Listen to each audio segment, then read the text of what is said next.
আসসালামু আলাইকুম viewers, welcome to my channel. আজকে আমি আপনাদের সাথে শেয়ার করব কিভাবে কোনো প্রকার ক্রিম, কনডেন্স মিল্ক ও ওয়াফেল ছাড়াই শুধুমাত্র বিস্কিট এবং ঘরে থাকা সাধারণ পলিব্যাগ দিয়ে বানিয়ে নেওয়া যায় কোন আইসক্রিম।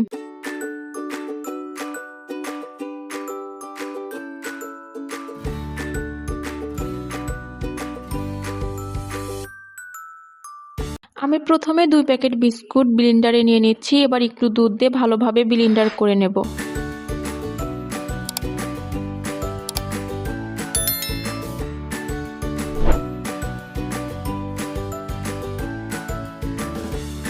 দুই প্যাকেট চকলেট বিস্কুট ভালোভাবে দুধ দিয়ে ব্লেন্ডার করে নিয়েছি। এবার একটি বাটিতে ঢেলে নিচ্ছি। এবার ব্লেন্ডারে দিয়ে দেব 3টি কলা। আমি 3টি কলা ব্যবহার করেছি, আপনারা চাইলে বেশিও ব্যবহার করতে পারেন। 3টি কলা আমি ছিলে নিয়ে ব্লেন্ডারের মধ্যে দিয়ে দিচ্ছি। এরপরে অল্প একটু দুধ দিয়ে ভালোভাবে ব্লেন্ডার করে নেব। কলা ব্লেন্ডার করে না নিলে কলার মধ্যে থাকা শাঁসগুলো ভালোভাবে মিশবে না। কলাগুলো ব্লেন্ডার করে নিয়ে একটি বাটিতে ঢেলে নিচ্ছি। এবার দিয়ে দেব 3 প্যাকেট পরিমাণ বিস্কুট। বিস্কুটগুলো দেওয়ার পরে এর মধ্যে দুধ দিয়ে দেব। দুধ দিলে এমনিতেই বিস্কুটগুলো গলে যাবে।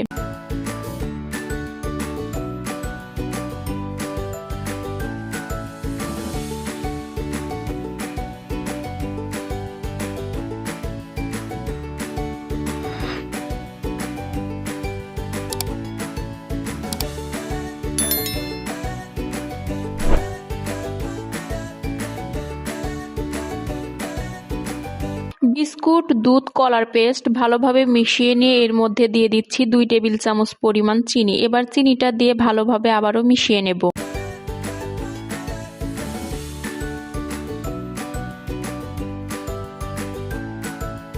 একটু স্বাদ বাড়ানোর জন্য দিয়ে দিয়েছি নারকেলের গুঁড়ো। নারকেলের গুঁড়োটাকে ভালোভাবে মিশিয়ে নেব। সবকিছু ভালোভাবে মিশিয়ে নিয়েছি। সবকিছু ভালোভাবে মিশিয়ে নিয়ে এবার বানিয়ে নেব এরকম পাইপিং ব্যাগ। পাইপিং ব্যাগ বানানোর জন্য আমি নিয়ে নিয়েছি একটি পলি ব্যাগ। পলি ব্যাগটির মাঝখান দিয়ে কেটে নিচ্ছি। কেটে নিয়ে নিচে যে পুড়িয়ে রাখা অংশটা আছে সেটাও কেটে নেব।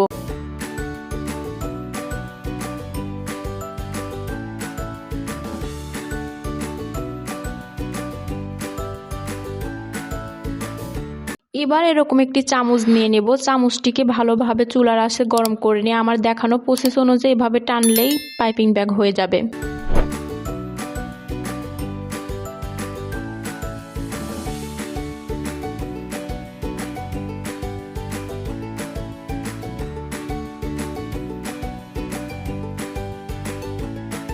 এবার পাইপিং ব্যাগের সাইডে থাকা এক্সট্রা পলিগুলো কেচি দিয়ে কেটে ছাড়িয়ে নেব।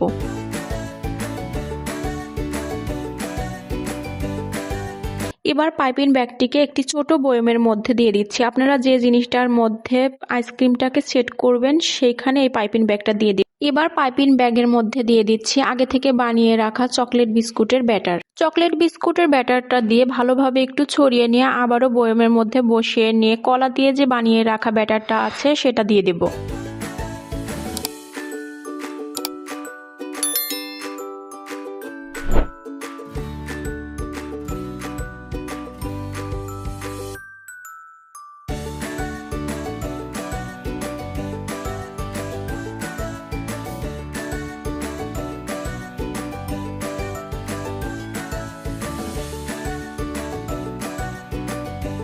ব্যাটারটা দিয়ে পাইপিং ব্যাগটা যখন ভরে যাবে উপর দিয়ে দেব নারকেলের গুঁড়ো এবং বাদাম।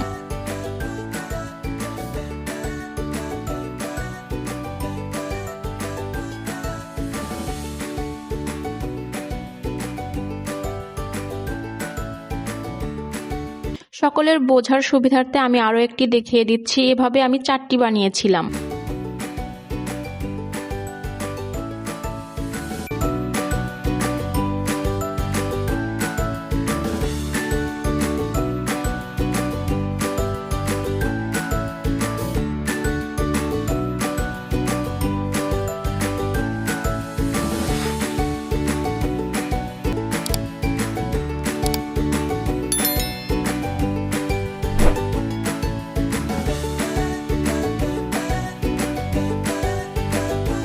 সবগুলো বানিয়ে নিয়েছি। এবার ফ্রিজে রেখে দেব 5 ঘন্টার জন্য। 5 ঘন্টা পরে ফ্রিজ থেকে বের করে নিয়েছি। এবার আনমোল্ড করব।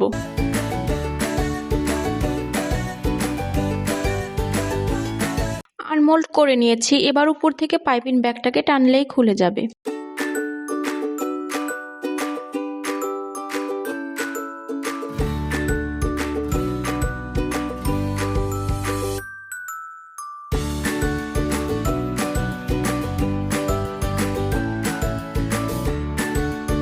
আজকের মতো এখানেই ভিডিও শেষ করছি। ভিডিওটি কেমন লাগলো অবশ্যই কমেন্ট করে জানাবেন। ভিডিওটি যদি ভালো লেগে থাকে তাহলে একটি লাইক দিয়ে আমার চ্যানেলটিকে সাবস্ক্রাইব করে দিয়ে যাবেন। সকলেই ভালো থাকবেন, সুস্থ থাকবেন। আসসালামু আলাইকুম।